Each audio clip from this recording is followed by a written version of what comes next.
ورتل القرآن ترتیلا۔ الحمد للہ وحدہ والصلاة والسلام علی من لا نبی بعد وبعد۔ بسم اللہ الرحمن الرحیم۔ آئیے بچوں، اب ہم تیسرا حصہ پڑھیں گے جو لکھا گیا اب انشاءاللہ تبارک و تعالیٰ اس کو ہم پڑھیں گے۔ اب،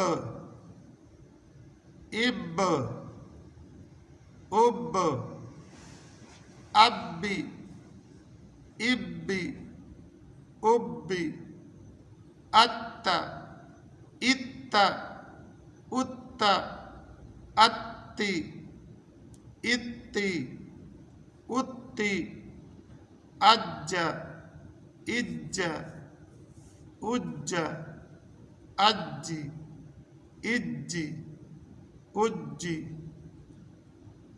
ابا، ابا، ابا۔ بچوں یہ وقف کا طریقہ ہے، اگر رک رہے ہیں تو ایسا پڑھیں گے، اگر نہیں رکیں گے تو ابن، ابن، ابن اس طرح سے پڑھا جائے گا۔ ابن، ابن، ابن،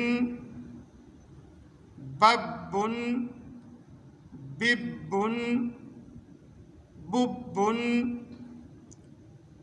تبا۔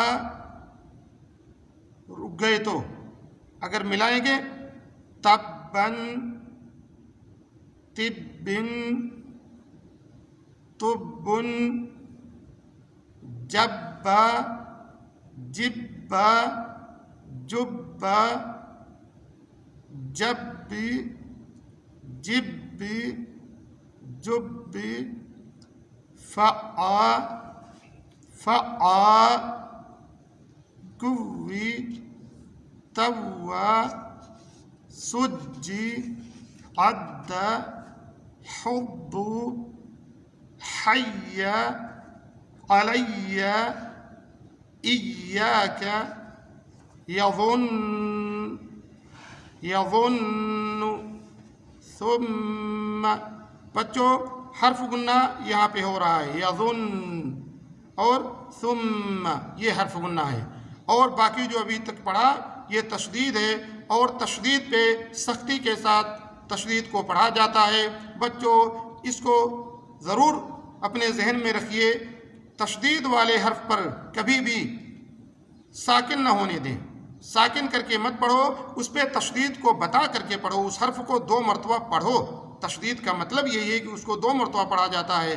اب بچے سمجھتے ہیں کہ آخری حرف ہے، ہو سکتا ہے یہاں ساکن لگ جائے، نہیں، تشدید والے حرف پہ ساکن نہیں ہوتا، تشدید ہمیشہ جو ہے تشدید ہی پڑھی جاتی ہے۔ سیرت، سعرت، عطلت۔ بچوں اس میں جو ہم نے ابھی پڑھا ہے تشدید کی مثالیں ہیں، اس کے بعد حرف گنہ ہے، اور حرف گنہ بہت مہم قاعدہ ہے، یعنی حرف گنہ، بلکہ آپ سب یہ سمجھ لیجئے کہ تختی نمبر 13 میں ہم نے حرف گنہ پڑھا ہے تو بہت اچھا ہے، یعنی حرف گنہ کو آپ کو اس کی ڈیفینیشن کو خوب سمجھ لینا ہے۔ حرف گنہ جو ہے یہ بہت بار بار قرآن میں آتا ہے، ہر پیج میں، ہر آیت میں، نہیں تو کم از کم جو ہے ہر پیج میں آپ کو حرف گنہ ضرور مل جائے گا۔ حرف گنہ کی پہچان آپ سب پہلے سن ہی لیے ہو، جب نون اور میم پر تشدید لگی ہو تو یہ حرف گنہ ہے۔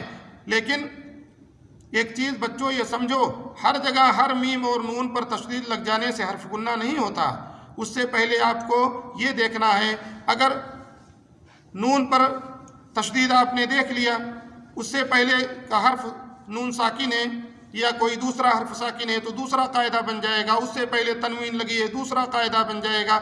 اگر حرف گنہ ہو یعنی نون ہو یا میم ہو اس پر تشدید لگی ہو، اس سے پہلے کوئی دوسرا قاعدہ اظہار کا، اخلاف کا، ادغام کا یا جو اب پڑھیں گے آپ سب وہ سب نہ ہو تو وہاں حرف گنہ ہے۔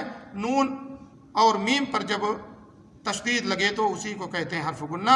نون مشددہ او میم مشددہ، اظہار بگنہ بمقدار حرکتیں، یعنی یہ عربک میں کہا جاتا ہے، عربک میں ڈیفینیشن ہے، جب نون اور میم پر تشدید ہو تو گنہ کے ساتھ پڑھیں گے، گننے کی مقدار 1 الف یا 2 حرکت کے برابر ہوگی، گنہ وصل اور وقف دونوں حالتوں میں اظہار کا ہوگا۔ مثلا یظن وقف کر دیے، ملا رہے ہو یظن، رک گئے ثم کر کے رکے، ملا رہے ہو ثم۔ فی امان اللہ۔